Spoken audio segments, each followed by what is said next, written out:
नमस्कार, बहस बिहार में आपका स्वागत है और मैं हूं शुभ मिश्रा आपके साथ। बिहार में 2 आईपीएस का विवाद चर्चा का विषय बना हुआ है। आईजी विकास वैभव ने होमगार्ड और फायर सर्विसेज की डीजी शोभा अहोतकर पर कई गंभीर आरोप लगाए।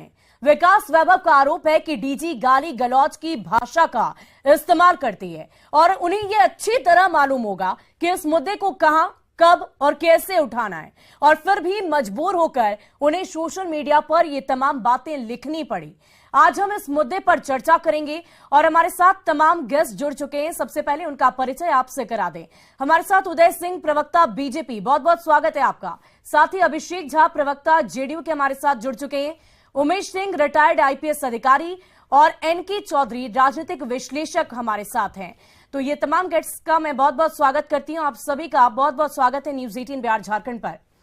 सबसे पहला सवाल अभिषेक जी मेरा आपसे होगा कि इस पूरे मामले को आप कैसे देखते हैं, क्योंकि जाहिर सी बात है कुछ सोचकर, कुछ समझकर, कुछ परेशान होकर ही विकास वैभव ने ये बातें सोशल मीडिया पर रखी। शुभी जी, हम सब लोगों ने मीडिया के माध्यम से इस खबर को देखा कि विकास वैभव जी सीनियर आईपीएस हैं। उन्होंने ट्वीट किया है और नाम तो नहीं लिया, लेकिन डीजी मैडम के बारे में बता रहे हैं कि उनकी तरफ से दबाव है या अन्य चीज़ों का उन्होंने जिक्र किया था। हालांकि बाद में जानकारी मिली कि उन्होंने ट्वीट को डिलीट भी कर दिया है। कोई भी आईपीएस ऑफिसर बनते हैं, उन्हें सही प्रोटोकॉल की जानकारी होती है। मैं इस बात को नहीं कह सकता हूं, विस्तृत जानकारी वही दे सकते हैं कि क्या मामला है, क्या मसला है। हो सकता है कि किसी वरीय पदाधिकारी के दबाव में वो काम कर रहे हैं, गलत दिखा रहा है। लेकिन किसी भी आईपीएस ऑफिसर को प्रोटोकॉल का पालन करना ही चाहिए। इस बात को समझना चाहिए कि पूरा सिस्टम कानून से चलता है। अपनी बात को कहने का एक उचित फोरम है, उस जगह डिपार्टमेंट के अंदर उनको अपनी बात को कहना चाहिए था, रखना चाहिए था। सोशल मीडिया कोई प्लेटफॉर्म नहीं होता है, ट्वीट करके आप चीजों को नहीं कह सकते हैं। आप कोई सोशल लाइफ में नहीं है, आप कोई पॉलिटिशियन नहीं है या आप कोई समाज सुधारक नहीं है कि आप अपने मन की व्यथा इस तरह से ट्विटर पर जाहिर करें। अगर सचमुच कुछ मामला मसला है तो आपको डिपार्टमेंट के अंदर संबंधित जो अधिकारी हैं उनके सामने इन चीजों को रखना चाहिए। इससे एक नकारात्मक संदेश जाता है और यही बातें हमारे नेता नीतीश कुमार जी ने भी साफ तौर पर कही हैं कि जो कोई भी इस तरह से सरकारी नौकरी करते हैं, सरकारी सेवा में होते हैं, उनको ट्वीट नहीं करना चाहिए, अपनी बातों को उचित प्लेटफॉर्म पर रखना चाहिए। ये बातें हम लोगों ने भी कही है और एक सकारात्मक संदेश समाज में जाए। आप ये समझिए कि जो आरोप उनकी तरफ से लगाए जा रहे हैं, अभिषेक जी, लेकिन अगर हम विकास वैभव की बात करें तो उनकी छवि बेहद अच्छी रही है। एक अच्छे आईपीएस अधिकारी के तौर पर वो जाने जाते रहे। समाज सेवा में भी उनका कार्य काफी ज्यादा देखने को मिलता है, लेकिन इसके बावजूद अगर उन्होंने अपनी बातें रखी है तो जाहिर सी बात है कोई तो परेशानी रही होगी, कोई तो दिक्कत हुई होगी। शुभी जी, आप न्यूज 18 बिहार झारखंड में काम करती हैं, बेहतर तरीके से काम भी करें। हो सकता है कि आपके कार्यालय में सीनियर अधिकारियों का दबाव आप पर हो, कुछ चीजें आपके लिए बेहतर ना हो, अच्छी ना हो, उनको आप कहां जाहिर करेंगी? सोशल मीडिया पर, ट्विटर पर। वहां फैसला हो जाएगा, वहां आपकी बात सुनी जाएगी, वहां से सकारात्मक संदेश जाएगा। अगर आप किसी संस्था से जुड़े हैं, वहां काम करते हैं, तो अपने मन की व्यथा, परेशानियां या जो कुछ भी मामला वहां पर हो, वो आपको संस्था के अंदर रखना होता है, उचित फोरम पर उठाना होता है, ना कि आप सोशल मीडिया पर आप उन चीजों को जाहिर करते दें। सोशल मीडिया पर किसी चीज का फैसला नहीं हो सकता है। सोशल मीडिया पर इस तरह की चीजें नहीं होनी चाहिए और यही बातें हमारे आपकी बातें तो हमने सुन ली और इस वक्त बीजेपी के उदय सिंह भी हमारे साथ जुड़े हुए, उनसे भी आज हम बात करेंगे। उदय जी, आज आप हमारे साथ डबल रोल में हैं। आप एक रिटायर्ड आईएएस भी रह चुके हैं और बीजेपी के नेता भी हैं। क्या आपको नहीं लगता कि बहुत पीड़ा, बहुत बेचैनी, अवसाद और दर्द के बाद ही एक सीनियर आईपीएस अपने विभाग की वरिष्ठतम अधिकारी के खिलाफ सोशल मीडिया पर गए और अपनी बातें रखी? हालांकि बाद में उन्होंने अपने ट्वीट को डिलीट कर लिया। इस पूरे मसले को आप कैसे देखते हैं? देखिए, एक बड़ा गंभीर विषय है और ये विषय आप बहुत जल्दी और चंद मिनटों में इसको नहीं समझ पाएंगे। इसलिए कि अगर कोई वरीय अधिकारी अपने कार्यालय में किसी अपने मातहत अधिकारी पर या कर्मचारी पर अगर बिगड़ता है या स्कॉल्ड करता है, तो ये उसका बिहेवियर बहुत सारे चीज़ों को लेकर रिफ्लेक्ट होता है। इसमें उसके परिवार का जो बैकग्राउंड है, उसकी अपनी जो लाइफ स्टाइल है, उसका अपना जो पर्सनल वर्किंग है, उसके विभाग का उस पर मेंटल प्रेशर जो है, वर्क का प्रेशर है, ये सब चीज़ें उसके व्यवहार में रिफ्लेक्ट होती हैं और इसे बहुत अच्छा बिहेवियर नहीं माना जाता है कि आप अपने मातहत अधिकारियों या कर्मचारियों पर ऑफिस में बरसें या उनके साथ गाली गलौज करें। This is a very unfortunate situation for a senior officer in his office. दूसरी चीज अभिषेक जी ने जो रखा है बात, तो चूंकि ये हम लोगों से छोटे हैं और इनका एक्सपीरियंस भी अभी उतना नहीं है, हम लोगों का सरकारी सेवा में काफी लंबा अनुभव है, तो हम सभी लोग जो सरकारी सेवा में रहते हैं एक सर्विस कोड से गाइडेड होते हैं जी, और हमें क्या करना है और नहीं करना है, that is in fact explained and clearly written in the service code what is to be done by the government people and what is not to be done.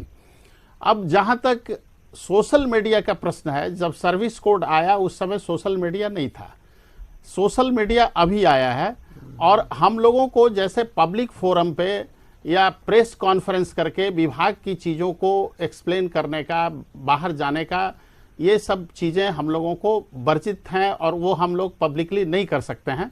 जहां तक सोशल मीडिया का प्रश्न है, अगर ऐसा लगता है माननीय मुख्यमंत्री जी को कि सोशल मीडिया पर भी इन चीज़ों को नहीं लाना चाहिए, तो सर्विस कोड में अमेंडमेंट होनी चाहिए, and these things should be brought in the service code that any officer who is not feeling comfortable in his department should not be in fact brought on social media as well. Number 1।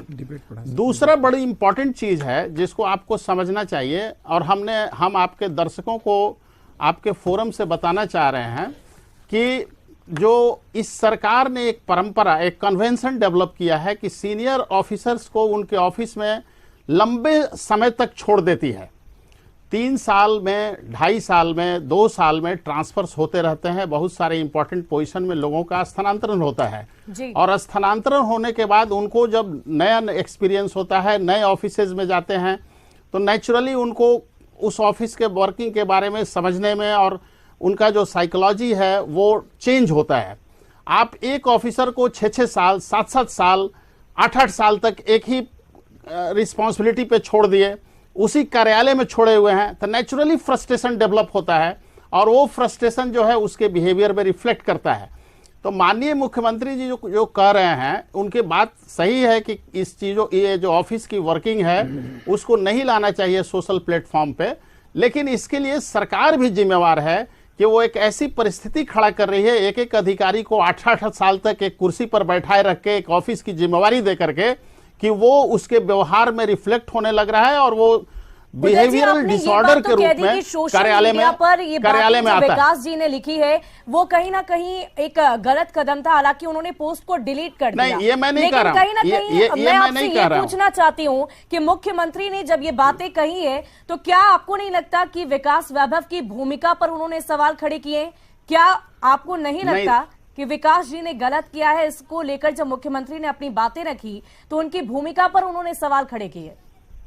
नहीं, मैंने आपको बहुत स्पष्ट शब्दों में कहा कि जो सोशल मीडिया है ये नए हाल के दिनों का डेवलपमेंट है, और हम ये नहीं कह रहे हैं कि विकास वैभव जी ने किसी तरह की कोई गलती की ट्विटर पर ला करके, चूंकि माननीय मुख्यमंत्री एग्जीक्यूटिव हेड हैं स्टेट के, तो वो और he is minister of home also, तो उनको पूरा अधिकार है, उनका ये सोच है कि ये इन चीज़ों को नहीं लाना चाहिए ट्विटर पे या सोशल मीडिया पे, तो he has all his right and responsibility to explain things.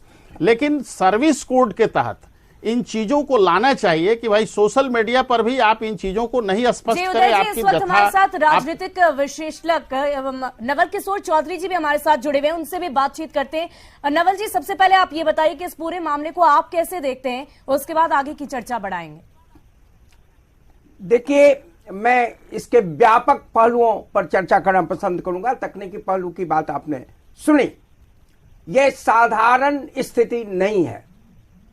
आमतौर से कभी आपने सुना है कि सुप्रीम कोर्ट के टॉप 5 जजेस प्रेस कॉन्फ्रेंस के जरिए अपनी व्यथा व्यक्त करें? कभी हुआ था?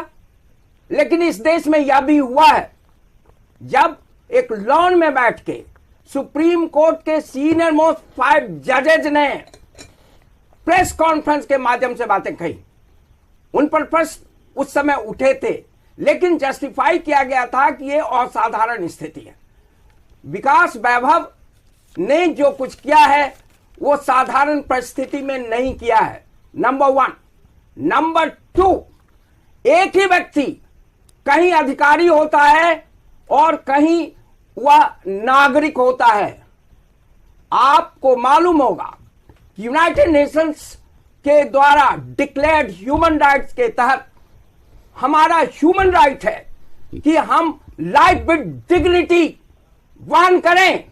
अधिकारी बनने से हमारी डिग्निटी खत्म नहीं होती है। एक डीजीपी की तो बात छोड़ दीजिए, चीफ सेक्रेटरी की बात छोड़ दीजिए, मुख्यमंत्री की बात छोड़ दीजिए, माननीय राष्ट्रपति को भी यह अधिकार नहीं है कि एक नागरिक के नाते, एक ह्यूमन बीइंग के नाते मेरी डिग्निटी की अवहेलना करें, वायलेट करें। और जब मेरी डिग्निटी वायलेट होती है तो मुझे अधिकार बनता है कि मैं उसका प्रतिकार करूं। और जब मुझे कोई गाली देता है या देती है तो मेरी डिग्निटी वायलेट होती है। और तीसरी बात, माननीय मुख्यमंत्री, दुर्भाग्य है हमारा, उनका मैं सम्मान करता हूं, तकनीकी कारणों को बताकर उस जिम्मेदारी से बच रहे हैं जो उनकी जिम्मेदारी बनती है। यह पहली घटना नहीं है। आपने देखा होगा शोभा अहोतकर ने एक लड़की की डिग्निटी हर्ट की थी क्योंकि उसके पॉलिटिकल फॉल आउट थे, इसलिए उस समय असहायता आई थी रूलिंग डिस्पेंसेशन में। आपको मालूम है कि हाल में Shri K Pathak additional chief secretary on record पाए गए हैं। क्या एक्शन हुआ उनके खिलाफ? आपको यह मालूम है कि इसी मंच से, और हमारे एक फेलो पैनलिस्ट प्रेजेंट थे, डीजीपी ने, प्रीवियस डीजीपी ने चीफ जस्टिस का इंस्टीट्यूशन को मिलाए, उनका टेलीफोन कॉल पर गलत काम किया और मुख्यमंत्री ने उसको बचाया। मैं जानना चाहता हूं कि माननीय मुख्यमंत्री जी, एक अफसर की तो जिम्मेदारी बनती है, हो सकता है तकनीकी रूप से वो इसके लिए दोषी नवल जी, ये बताइए कि आप इस पूरे मामले को देखकर क्या समझ रहे हैं? क्या इसे डीजीपी के स्तर पर सुलझाना चाहिए या मुख्यमंत्री नीतीश कुमार का हस्तक्षेप जरूरी है? आपकी है। You must explain. एक मिनट, मुख्यमंत्री की क्या जिम्मेदारी है? क्या मुख्यमंत्री का क्या कर्तव्य है? बिहार की जनता और मेरे जैसा नागरिक जानना चाहता है कि अगर नागरिक के रूप में हमारी डिग्निटी हट होती है तो वो क्या कर रहे हैं, उन्होंने क्या एक्शन लिया? यह केवल विकास वैभव का प्रश्न नहीं है। पुलिस एसोसिएशन ने इसका विरोध किया है। उनका शासन प्रशासन कोलैप्स कर रहा है। वो मुट्ठी भर चंद ऑफिसर्स के कॉकस के सहारे शासन कर रहे हैं और स्वाभाविक रूप से कोई भी व्यक्ति, कोई भी अधिकारी जिसकी वो कुशल है, जिसमें मेरिट है, उसको विकास वैभव जैसे लोगों को साइडलाइन किया जाएगा, एब्यूज किया जाएगा। और यही कारण है कि मुख्यमंत्री उनको उनकी डिग्निटी बचाने के बदले उन्हीं को तकनीकी कारणों के आधार पर जिम्मेदार ठहराएं। बिहार की जनता को वो जवाब दें। मुख्यमंत्री का क्या कर्तव्य है? नवल जी, मैं आपको रोकना चाहूंगी। उमेश सिंह भी हमारे साथ मौजूद हैं, आईएएस अधिकारी हैं, उनके पास उनका भी रुख करते हैं, उनसे भी बातचीत करते हैं। उमेश जी, सबसे पहले ये बताइए कि ये जो सोशल मीडिया पर लड़ाई नजर आई एक सीनियर और जूनियर ऑफिसर के बीच में, क्या ये लड़ाई होनी चाहिए और अगर हुई तो आखिर क्यों? इसके पीछे क्या वजह, क्या समझ रहे हैं? देखिए, विषय बहुत गंभीर है और पदाधिकारियों में, बड़ी पदाधिकारियों में मतों का अंतर होना कोई नई चीज़ नहीं है, बहुत पुरानी चीज़ है। लेकिन किसी को भी गाली देने का या किसी को मानहानि करने का अधिकार किसी बड़ी पदाधिकारी का नहीं होता है। सबसे तो प्राथमिकता इस बात को देना चाहिए। आप एक आरक्षी को भी, सिपाही को भी डीजी गाली गुप्ता नहीं कर सकते हैं, चाहे उसका जो भी कसूर हो, उसको आप डिसमिस कर दीजिए, आप उसके खिलाफ में लिख दीजिए। तो पहली गलती, हालांकि दोनों पदाधिकारी हमारे विभाग में अच्छे पदाधिकारी के रूप में जाने जाते हैं। विकास वैभव एमटेक हैं और आईआईटी प्रोडक्ट हैं, बहुत मेरिटोरियस हैं और ये कोई एकेडमिक ट्वीट वे पहले भी करते थे, बहुत पहले से भी करते थे। तो आज तक उनको कभी किसी ने हिदायत क्यों नहीं किया?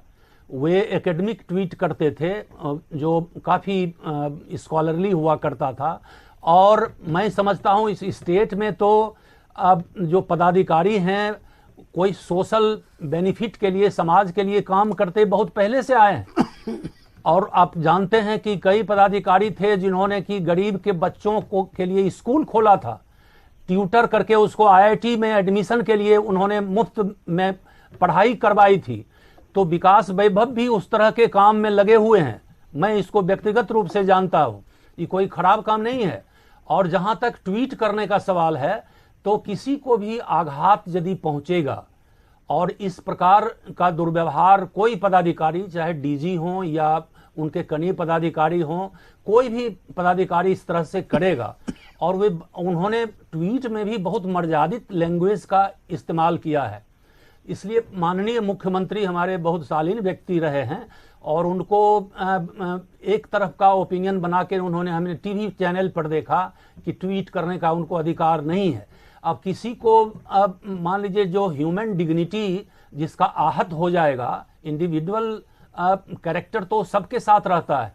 कोई नौकरी करता है मर्यादा को संरक्षित करने के लिए, नौकरी पेशा करना में नियम उसका अलग है, लेकिन कोई उसको अमर्यादित कर दे, कोई उसको ह्यूमिलिएट कर दे, उसके मानवाधिकार का हनन कर दे, तो वो सहारा लेगा ही। और ट्वीट के संबंध में कोई पहले पुलिस मैनुअल या किसी चीज में इस तरह का इंस्ट्रक्शन नहीं है। और मैं आपको बता देता हूं, मैं आरक्षी उपाधीक्षक था, माननीय बिंदेश्वरी दुबे थे मुख्यमंत्री, तो मैंने बहुत बड़ा प्रेस कॉन्फ्रेंस किया था, प्राइम मिनिस्टर तक चली गई थी बात। एक डीएसपी की हत्या भागलपुर में हो गई थी, तो मुझे भी अधिकार नहीं था, लेकिन मैंने प्रेस कॉन्फ्रेंस करके, उस समय डीएसपी एसोसिएशन का मैं अध्यक्ष भी था। तो कोई मामला इस तरह से सर से ऊपर जब चला आएगा, तो कोई ट्वीट करे, प्रेस में स्टेटमेंट दे, प्रेस में छप जाए, तो मैं नहीं समझता हूं कि ये बहुत बड़ा अपराध है। पहले तो जांच होनी चाहिए पूरी मामला को, तो हम लोग नहीं जानते हैं, और टीवी के माध्यम से, चैनल से ही, अखबारों से ही पता चला है। पहले तो दरअसल क्या घटना घटी है, किस परिप्रेक्ष्य में घटी है, इसको देखना चाहिए जी। फॉल टंग या बैड टंग किसी को भी नहीं रखना चाहिए, चाहे वो डीजी हो या किसी स्तर के पदाधिकारी हो।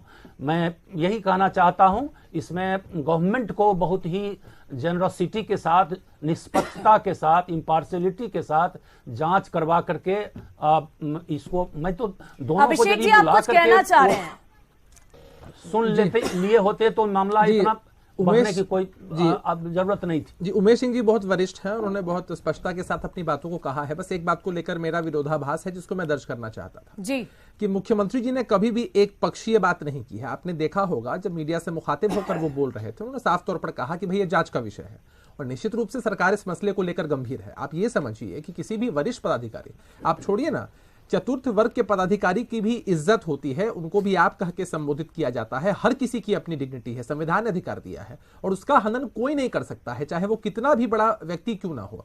अलग अलग जगहों पर लोग काम करते हैं, लेकिन संविधान से सबको समान अधिकार मिले हैं, तो हम इसके पक्ष। लेकिन अभिषेक जी, क्या आपको नहीं लगता कि जिस बेचैनी और दर्द को उन्होंने सोशल मीडिया के जरिए जाहिर किया, उसके बाद उन्होंने अपनी उस ट्वीट को डिलीट भी कर दिया, लेकिन फिर उन्होंने छुट्टी की मांग की, 60 दिनों की छुट्टी उन्होंने मांगी, और ये तो उनका हक है, ये छुट्टी उन्हें क्यों नहीं मिली, क्यों रद्द कर दिया गया?